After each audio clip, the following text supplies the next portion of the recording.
నిరుద్యోగ అభ్యర్థులకి intelligence bureau నుంచి అఫీషియల్ గా పర్మనెంట్ గ్రూప్ సి ఉద్యోగాలకు ఒక భారీ నోటిఫికేషన్ అయితే రిలీజ్ అయింది. ఎటువంటి రాత పరీక్ష లేకుండా కేవలం మీకు ఇంటర్వ్యూ ద్వారా సెలక్షన్ చేసి జాబ్స్ అయితే ఇస్తున్నారు. అన్ని కూడా పర్మనెంట్ ప్రభుత్వ ఉద్యోగాలే.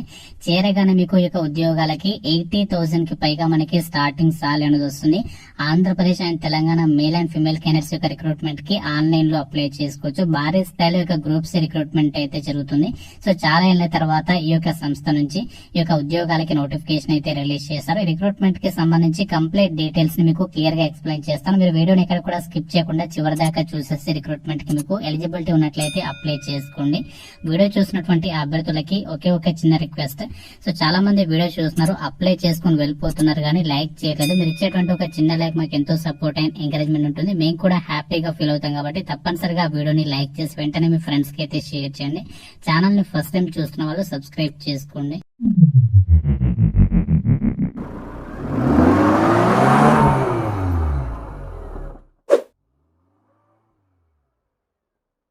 ఫ్రెండ్స్ యొక్క జాబ్ నోటిఫికేషన్ అనేది మనకి అఫీషియల్ గా గవర్నమెంట్ ఆఫ్ ఇండియా కింద పనిచేస్తున్నటువంటి కేంద్ర ప్రభుత్వ సంస్థ ఇంటెలిజెన్స్ బ్యూరో నుంచి అయితే రిలీజ్ అయింది. ఈ రిక్రూట్మెంట్ నోటిఫికేషన్ ద్వారా గ్రూప్ సి క్యాడర్ కి సంబంధించి పర్మనెంట్ ఉద్యోగాల్ని రిక్రూట్మెంట్ చేస్తారు. ఈ యొక్క ఉద్యోగాలకి మీకు చేరగానే central government pay scale level 7th ప్రకారం మీకు బేసిక్ పేనే 44,900 నుంచి 1,42,000 వరకు కూడా మీకు బేసిక్ పే అనేది వస్తుంది. ఇందులో మీకు ఏమేమి అలవెన్సెస్ ఇస్తారంటే మీకు బేసిక్ పే 44,900 ఉంటుంది కదా, దాంతో పాటు మీకు డిఏ వచ్చేసి 20,000, ఎస్ఎస్ఏ వచ్చేసి 8,980, transport allowances, house rent allowances, government contribution towards NPS కి సంబంధించి ఇలా అన్ని అలవెన్సెస్ కలుపుకుంటే చేరగానే మీకు 80,000 కి పైగా సాలరీ అనేది రావడం జరుగుతుంది.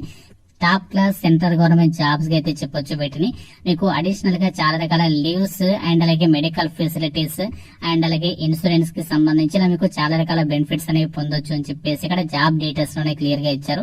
ఈ యొక్క నోటిఫికేషన్ ద్వారా మనకి టోటల్ గా ఇక్కడ ఏ కేటగిరీలో ఎన్నెన్ని వేకెన్సీస్ ని భర్తీ చేస్తున్నారో కంప్లీట్ లిస్ట్ అయితే ఇచ్చారు. General category, EWS, OBC, SC, ఎస్టీల ప్రతి క్యాస్ట్ వరకు వేకెన్సీస్ అనేవి కేటాయించడం జరిగింది. ఈ యొక్క నోటిఫికేషన్ ద్వారా సెలెక్ట్ అయినటువంటి క్యాండిడేట్స్ కి ఏసీ హైవో గ్రేడ్ 2 టెక్నికల్ విభాగంలో ఉన్నటువంటి జాబ్ అనేది మీకు పర్మనెంట్ సెంట్రల్ గవర్నమెంట్ జాబ్ అనేది మనకు ఇవ్వడం అనేది జరుగుతుంది. ఈ రిక్రూట్మెంట్ కి సంబంధించి ఎవరు అప్లై చేసుకోవచ్చు అని చెప్పి చూసినట్లయితే ఆల్ ఇండియన్ సిటిజన్స్, మీరు ఏ రాష్ట్రానికి చెందిన వాళ్ళైనా మేల్ అండ్ ఫిమేల్ క్యాండిడేట్స్ అందరూ కూడా ఇక జాబ్స్ కి సంబంధించి మీరు ఆన్లైన్ లో అప్లై చేసుకోవచ్చు. ఇక్కడ ఇంపార్టెంట్ డేట్స్ అయితే ఇచ్చారు. 23rd December నుంచి ఆన్లైన్ అప్లికేషన్ అనేది స్టార్ట్ అవుతుంది. January 12th వరకు కూడా మీరు ఆన్లైన్ లో అప్లికేషన్స్ అనేవి సబ్మిషన్ అయితే చేసేసుకోవచ్చు.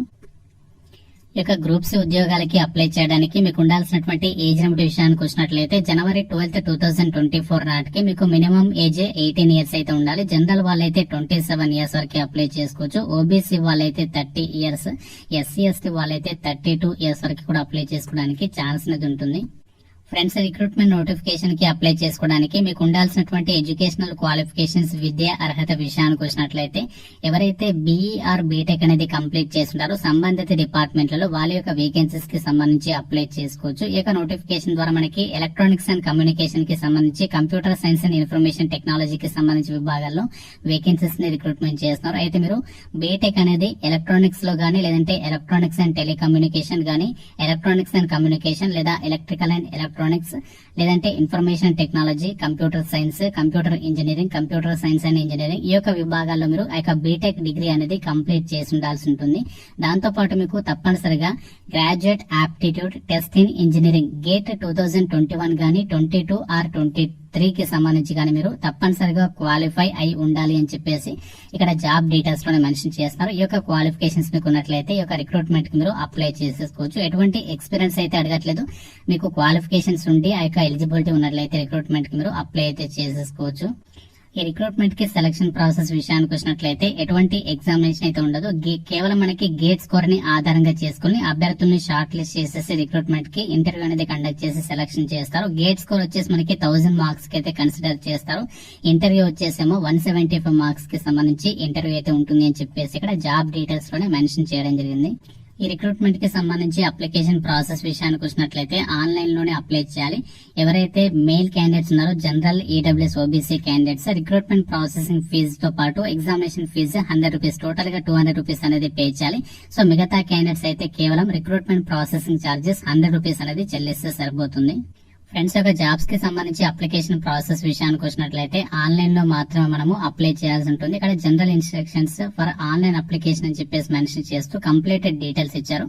ఫస్ట్ పాయింట్ చూసినట్లయితే read the instructions carefully and select I agree and press registration or sign up button to proceed further అని చెప్పేసి ఇచ్చారు. ఫస్ట్ ఏం చేయాలంటే మీరు ఇన్స్ట్రక్షన్స్ అని కూడా కేర్ఫుల్ గా చదివిన తర్వాత టర్మ్స్ అండ్ కండిషన్స్ ఏదైతే ఉంటాయో అగ్రీ చేసేయాలి. ఐ అగ్రీ మీద క్లిక్ చేసిన తర్వాత సో మీరు నెక్స్ట్ రిజిస్ట్రేషన్ లేదా సైన్ అప్ బటన్ మీద క్లిక్ చేయాలి. దాని తర్వాత ఏం చేస్తారంటే సెకండ్ స్టెప్ లో for detailed notification or advertisement click here and read it carefully before filling up the online application అని చెప్పేసి ఇచ్చారు. సో మీరు ఏం చేస్తారంటే ఆ యొక్క సైన్ అప్ మీద క్లిక్ చేసిన తర్వాత మీకు నోటిఫికేషన్ అయితే ఉంటుంది. అక్కడ మీరు నోటిఫికేషన్ అనేది డౌన్లోడ్ చేసుకుని క్లియర్ గా చూసుకోండి. సో చూసుకున్న తర్వాత మీరు ఇక్కడ ఆన్లైన్ అప్లికేషన్ అనేది ఫిల్ చేయండి అని చెప్పేసి చెప్తున్నారు. అంతేకాకుండా మీకు ఇక్కడ ఫ్రీక్వెంట్లీ ఆస్క్డ్ క్వశ్చన్స్ కూడా ఉంటాయి. మీరు ఇక్కడ ఫ్రీక్వెంట్లీ ఆస్క్డ్ క్వశ్చన్స్ ని కూడా మీరు ఇక్కడ క్లిక్ హియర్ మీద క్లిక్ చేసేసి ఆ యొక్క క్వశ్చన్స్ కి సంబంధించి ఆన్సర్స్ అనేవి క్లియర్ గా చూసుకోండి. సో చూసుకున్న తర్వాత మీ డౌట్స్ అన్ని కూడా క్లారిఫై అయితే అవుతాయి. తర్వాత ఇక్కడ చూడండి, before start of through online mode the candidate should keep ready the following details or documents అని చెప్పి చెప్తున్నారు. మీరు అప్లై చేసే ముందు అన్ని డాక్యుమెంట్స్ అనేవి రెడీగా పెట్టుకోండి. ఫస్ట్ వచ్చేసి email address and mobile number, దాని తర్వాత స్కానర్డ్ copy of the recent passport side colour photograph should be 50 to 100 KB అని చెప్పేసి ఇచ్చారు. సో దాదాపు అది మనకి 12 వీక్స్ కంటే పాతదై ఉండకూడదు అని చెప్పేసి ఇచ్చారు. కాబట్టి మీరు రీసెంట్ గా దిగినటువంటి పాస్పోర్ట్ ఫోటోగ్రాఫ్ అనేది అప్లోడ్ చేయాలి. అండ్ అలాగే స్కానర్డ్ సిగ్నేచర్ డాక్యుమెంట్ కూడా మీరు అప్లోడ్ చేయాల్సి అయితే ఉంటుంది. దాంతో పాటు మీరు సెంట్రల్ లేదా స్టేట్ గవర్నమెంట్ కి సంబంధించి ఫోటో ఐడెంటిటీ ప్రూఫ్ అనేది అప్లోడ్ చేయాలి. అంటే మనకి ఆధార్ కార్డు గానీ పాన్ కార్డు గానీ అప్లోడ్ చేయాల్సి ఉంటుంది. తర్వాత ఎడ్యుకేషనల్ క్వాలిఫికేషన్ కి సంబంధించి సర్టిఫికేట్స్ అన్ని డాక్యుమెంట్స్ అనేవి రెడీగా ఉంచుకోవాలని చెప్పేసి ఇచ్చారు.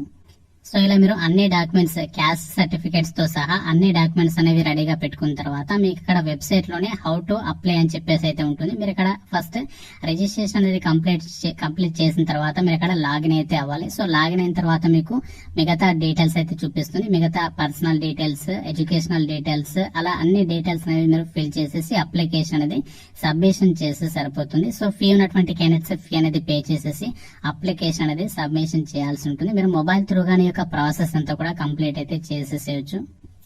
ఫ్రెండ్స్, ఇది మనకి అఫీషియల్ గా government of India ministry of home affairs కింద పనిచేసినటువంటి ఇంటెలిజెన్స్ బ్యూరోలో ఖాళీగా ఉన్నటువంటి టెక్నికల్ విభాగంలో ఉన్నటువంటి assistant central intelligence officer grade 2 ఉద్యోగాలకి సంబంధించి నోటిఫికేషన్ డీటెయిల్స్, వీటికి సంబంధించి నోటిఫికేషన్ అప్లై లింక్స్ అని కూడా మీకు డిస్క్రిప్షన్ లో కామెంట్ సెక్షన్ లో మెన్షన్ చేస్తాను. ఎవరైతే బీటెక్ డిగ్రీ కంప్లీట్ చేసిండి ఈ యొక్క సంబంధిత విభాగాల్లో మీకు గేట్ క్వాలిఫికేషన్స్ కనుక ఉన్నట్లయితే రిక్రూట్మెంట్ మీరు అప్లై అయితే చేసేసుకోవచ్చు. సో ఇంకా మీకు డౌట్స్ ఉంటే నాకు కామెంట్ రూపంలో తెలపండి. తప్పనిసరిగా లైక్ చేయడం అయితే మర్చిపోదు. ఛానల్ ని సబ్స్క్రైబ్ చేసుకోండి. Thank you friends. Have a nice day.